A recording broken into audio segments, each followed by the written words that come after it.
Guys, आज की horror story थोड़ी स्पेशल है क्योंकि आपके दिमाग पे एक ऐसा इम्पैक्ट छोड़ देगी जिससे शायद आप ट्रेन में जर्नी करने से भी डरने लगो। दरअसल आज की कहानी अजीत की है। अजीत दिल्ली से हैदराबाद जाने की ट्रेन पकड़ने स्टेशन पर आता है, लेकिन स्टेशन पर एक अजीब सा सन्नाटा होता है। उसे दूर दूर तक कोई भी इंसान नजर नहीं आता है। मतलब स्ट्रेंज है। रेलवे स्टेशन पर तो खचाखच भीड़ होती है, लेकिन एक सुनसान रेलवे स्टेशन। फिर अपने भाई सुदीप को कॉल करके कहता है कि वो रेलवे स्टेशन पर पहुंच गया है और ट्रेन भी टाइम पर है, तो उसमें बैठकर वो उसे कॉल करेगा और कॉल को कट कर देता है। फिर अचानक से एक अनाउंसमेंट होती है कि ट्रेन 2 घंटे लेट है। अजीत को कुछ समझ में नहीं आता, वो काफी परेशान हो जाता है। वो सोचता है कि अभी तो ट्रेन एकदम टाइम पर थी और अभी 2 घंटे लेट कैसे हो गई। वो वहाँ के स्टेशन मास्टर के पास इस क्वेरी को लेकर जाता है। वो जब पूछता है स्टेशन मास्टर से कि ट्रेन लेट कैसे हो गई, तो वो स्टेशन मास्टर उसे इग्नोर करके सो जाता है। फिर से अजीत को काफी स्ट्रेंज फील हो रहा था, लेकिन अब वो वहां से वापस आता है और प्लेटफॉर्म पर बैठ जाता है। तभी उसे बहुत दूर से एक ट्रेन आती हुई दिखाई देती है। अजीत को लगता है शायद ये मेरी ही ट्रेन है, लेकिन स्ट्रेंज बात ये थी कि उस ट्रेन के अंदर कोई भी लाइट नहीं जल रही थी। मतलब पूरी की पूरी ट्रेन एकदम ब्लैक अंदर से भी। एक और स्ट्रेंज बात ये थी कि उसमें कोई भी पैसेंजर नहीं था। जब अजीत उसमें चढ़ता है तो उसे कोई भी नहीं दिख रहा होता है। इस ट्रेन का नंबर तो वही था, लेकिन इस ट्रेन में काफी पैसेंजर्स होने चाहिए थे जो कि नहीं थे। फिर भी अजीत इस ट्रेन पर चढ़ जाता है और अपनी सीट को ढूंढने लगता है। ट्रेन पूरी तरीके से खाली होती है, लेकिन उसे एक लड़का मिलता है जिसका नाम पवन होता है। उसकी आंखें बहुत अजीब होती है। मतलब उसकी आंखों के नीचे डार्क सर्कल्स होते हैं, बहुत डार्क। जब अजीत को पवन दिखता है तो वो एक इकलौता इंसान था जो उस ट्रेन में दिखता है। तो अजीत उससे नाम पूछता है कि तुम कहाँ से आए हो और तुम्हारा नाम क्या है। इसका रिप्लाई बड़ी स्ट्रेंज तरीके से पवन देता है। वो बोलता है कि लोग बेनाम पैदा होते हैं और मरने के बाद भी उनका कोई नाम नहीं जान पाता। अजीत को लगता है ये पागल है, इससे बात करना ही बेकार है।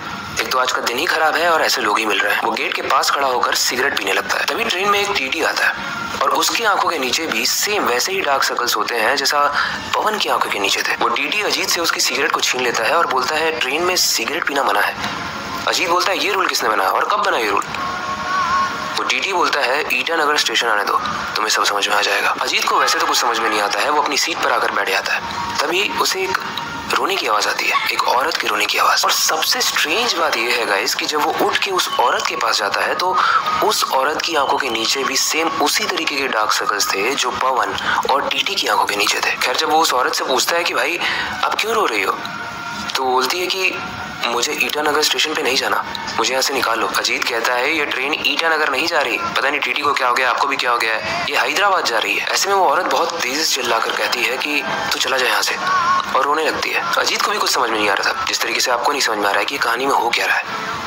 लेकिन ट्विस्ट अब आने वाला है। अजीत वापस अपनी सीट पर आ जाता है और विंडो से बाहर देख रहा होता है। तभी आधी रात में एक पानी बेचने वाला आता है और उसकी आंखें भी गाइस बाकी सब जैसी थी। मतलब वो डार्क सर्कल्स उसकी आंखों में भी थे। अजीत उस पानी वाले से एक लाल रंग की कोल्ड ड्रिंक लेता है और उसे पीने लगता है, लेकिन जैसे अजीत उसे पीता है वो खून में तब्दील हो जाती है। मतलब वो लाल कलर की कोल्ड ड्रिंक नहीं थी, वो खून से भरा हुआ एक बॉटल था। खून का टेस्ट आते ही अजीत को बहुत तेज उल्टियां आने लगती हैं, तो वो वॉशरूम में भागता है। अंदर जाकर जब अजीत अपना चेहरा वॉशरूम के मिरर में देखता है तो वो देखता है कि उसका चेहरा और उसकी गर्दन खून से भरा हुआ है। ऐसे में जब वो पैनिक होकर चिल्ला देता है कि ये सब क्या हो रहा है मेरे साथ, तो वो टीटी जो उसे थोड़ी देर पहले मिला था वो उसके पास आकर कहता है चिल्लाओ मत, चुप रहो वरना वो आ जाएगा। अजीत को कुछ समझ में नहीं आता है। वो चुपचाप अपनी सीट पर आकर बैठ जाता है और अपने कैमरे को ऑन कर लेता है। वो बोलता है कि ये सब लोग जो मेरे साथ मस्ती कर रहे हैं ना, इनको मैं एक्सपोज करूंगा। लेकिन उससे पहले वो अपने मोबाइल में फ्रंट कैमरा को ऑन करता है और अपने फेस को चेक करता है। अभी थोड़ी देर पहले उसने वॉशरूम में देखा था तो पूरा मुंह और गला खून से लथपथ था, लेकिन मोबाइल में तो सब कुछ ठीक दिख रहा है। अजीत को ये समझ में नहीं आ रहा है कि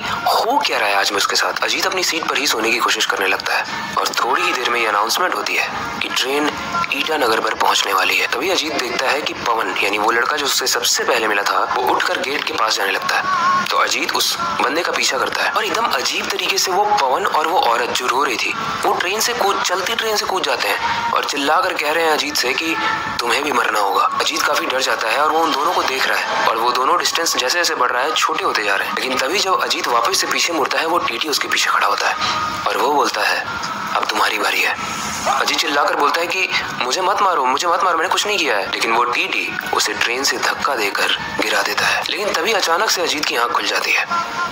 अब वो सोचता है कि ये सपना था या सच था। ट्रेन स्टेशन पर रुकती है और जैसे ही अजीत स्टेशन पर उतरता है उस स्टेशन का नाम था ईटानगर रेलवे स्टेशन। तभी उसे सुदीप का कॉल आता है, भैया आप ठीक हो? अजीत बोलता है हाँ मैं ठीक हूँ, क्यों क्या हुआ? सुदीप बोलता है कि भैया आप जिस ट्रेन में जा रहे थे ना वो ईटानगर में पलट गई है और सब मर चुके हैं, तो इसलिए मैं डर गया था, इसलिए मैंने आपको कॉल किया। अजीत के होश उड़ जाते हैं और जब वो पीछे मुड़कर देखता है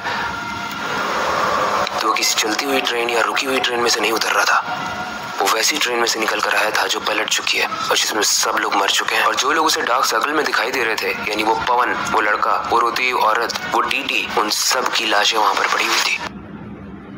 वैसे इस कहानी के बहुत सारे इंटरप्रिटेशंस निकल सकते हैं, लेकिन मैं आप पे छोड़ता हूँ।